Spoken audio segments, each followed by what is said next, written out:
नमस्कार दोस्तों, आज हम बात करने वाले हैं फायर सेफ्टी के बारे में। फायर जो कि एक नेचुरल डिजास्टर है और जब कभी भी फायर होती है तो अपने साथ बहुत सारा जान और माल को नुकसान करती है। तो फायर सेफ्टी के लिए हमें सबसे पहले फायर को समझना होगा कि फायर जो है उसको किस तरीके से जनरेट होती है और किस तरीके से हम उसको रिमूव कर सकते हैं और इन केस ऑफ इमरजेंसी हम कैसे उससे बच सकते हैं।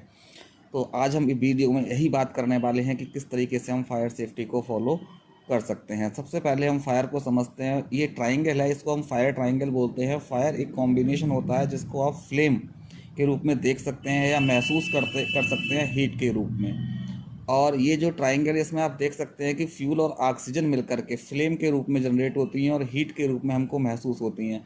इसी को हम फायर कहते हैं।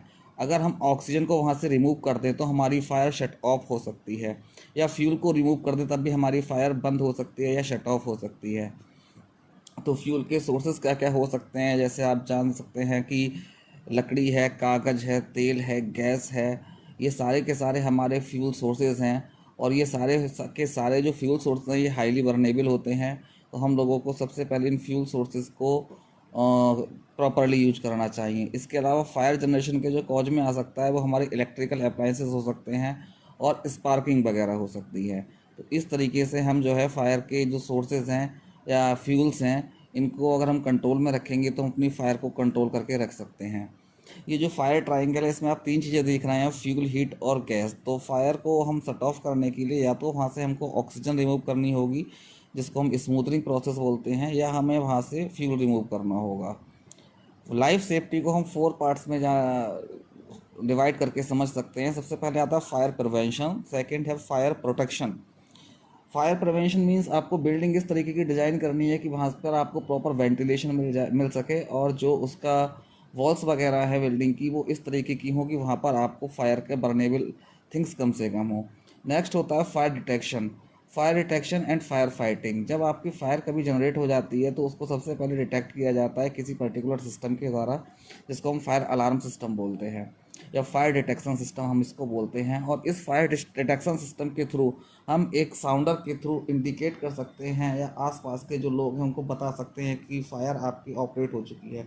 इसमें आपका एक मेन कंट्रोल अलार्म पैनल लगा हुआ होता है जिसके साथ कुछ स्मोक डिटेक्टर्स अटैच होते हैं।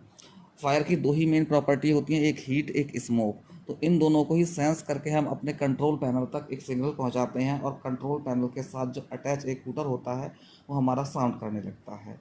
नेक्स्ट आता है हमारा फायर फाइटिंग। इन केस जब फायर हो चुकी है, आपको अलर्ट भी आ चुका है, तो आपको फायर फाइट करना है। तो फायर फाइटिंग के एक्टिव और पैसिव दो टाइप के सिस्टम होते हैं। तो सबसे पहले हम फायर को फाइट करने के लिए फायर एक्सटिंग्विशर्स का यूज करते हैं।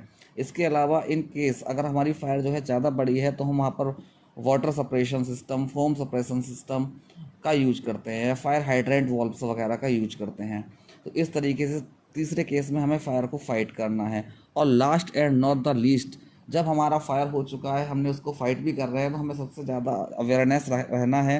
वो है हमारा लाइफ सेफ्टी पर, कि जो लाइफ है उसको हम ज़्यादा से ज़्यादा बचा सकें, जो लोग वहाँ पर इंजर्ड हो रहे हैं उनको निकाल सकें, और नेक्स्ट जो वहाँ पर प्रॉपर्टी है हम उसको भी सेव कर सकें।